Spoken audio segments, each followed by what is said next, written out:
očitno slabo berete gradivo. Za gradivo točka 8a je tudi odlok o spremembah in dopolnitvah odloka o proračunu. Če tega gradiva danes ne bomo obravnavali, bo mestna občina Maribor izgubila pol milijona evrov. Tudi verjetno po vaši zaslugi, po vaši odgovornosti, ki si toliko prizadevate za pravičnost in razvoj. Ni to razvojno naravnano, če mestna občina Maribor zveze z razpisi, ki jih imamo, ne bo reagirala in naredila spremembo rebalansa in ob pol milijona evrov obstala ali pa nekomu drugemu prepustila v Ljubljani.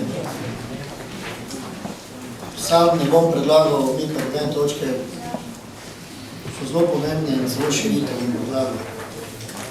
Sprejemam pa vaše stališče, da boste zapustili sejo. Ne uvodoma povem, da smo socialni demokrati trdno prepričani, da s svojim konstruktivnim delovanjem tej mestni oblasti omogočamo dodano vrednost v sprejemanju boljših rešitev, kot so izhodiščno predlagane. Naj spomnim, da 31. člen poslovnika mestnega sveta pravi: izredna seja se skliče za obravnavanje in odločanje o nujnih zadevah, kadar ni pogojev za sklic izredne seje. Redne seje. Socialni demokrati ugotavljamo, da v sklicu te seje ni prav nobenega razloga za to, da bi to izredno sejo izpeljali. Poslovnik namreč določa, da morajo biti razlogi za sklic izredne seje posebej obrazloženi. V niti enem gradivu, ki je danes predstavljeno v mestnemu svetu, razlogov za sklic izredne seje ni podanih. Prav tako ne vidimo razlogov, zakaj ne bi bilo mogoče skladno s poslovnikom sklicati redne seje in omogočiti vsem delovnim telesom, predvsem pa tudi svetniškim skupinam, da se pripravijo ustrezno na to sejo. Pri tem pa seveda ne izhajajo samo iz svoje pozicije kot sveta modrecev, ki je najbolj pameten in ne potrebuje nasveta ali mnenja javnosti in skupnosti, ampak seveda pristajanje na to, da je mogoče, bom rekel, sprejemati pomembne odločitve na način, kot ga predlagatelj izsiljuje. Zato se vprašujem, ali se želi sklicatelj seje, župan mestne občine Maribor, za to vrstnim načinom dela mestnega sveta izogniti morebiti vprašanjem in pobudam, ali zakaj ignorira institut koordinacije vodij svetniških skupin, ki se je nazadnje sestala v mesecu januarju.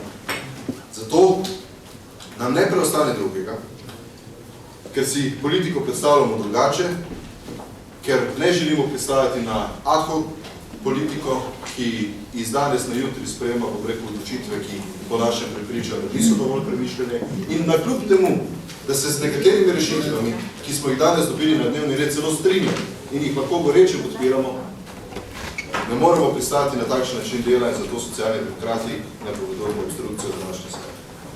Hvala lepa. Volilna kampanja se začne čez kakšnih mešnih dni, gospod Frankovič. Vsaka beseda vaša na tem mestu odveč. In zlorabljate to, kar so vam občani zaupali, v svoje čiste promocijske namene.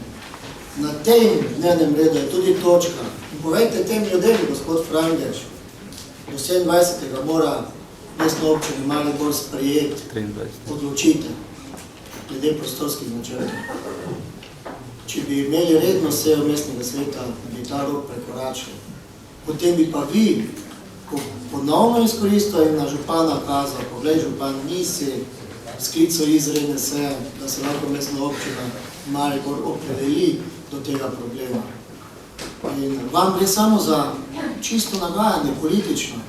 Ne morate se sprijazniti. Na tem dnevnem redu so točke, ki so zelo pomembne. Za mene osebno je tudi azil za živali zelo pomembno, da bomo lahko še v tem letu pridobili gradbeno dovoljenje in poskrbeli, da bomo v življenje spravili za to, kar smo tudi občanom obljubili. Je nič naproti, če imate drugačno mnenje. Zaradi teh ljudi je potrebno tudi reagirati kot občina. Že pred 2 dnevi. Odbor za finance se je sestal gospod Hiličko, kar se tiče njegovih točk, ker imamo kar nekaj prostorskih aktov, je tudi obravnaval na svojem odboru.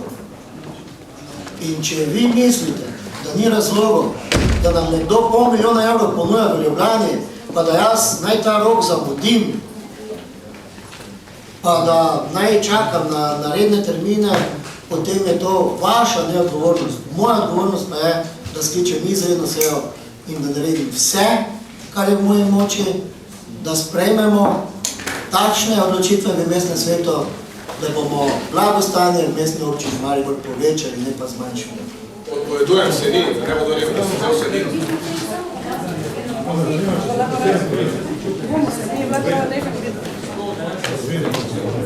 21 za, nihče proti.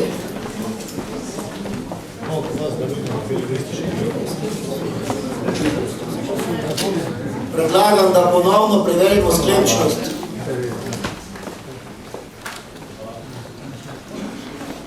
Ugotavljamo sklepčnost. Tipko 1.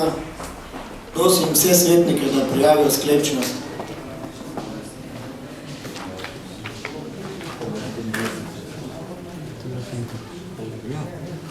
Ugotavljam, da smo sklepčni prisotni do 24 svetnikov.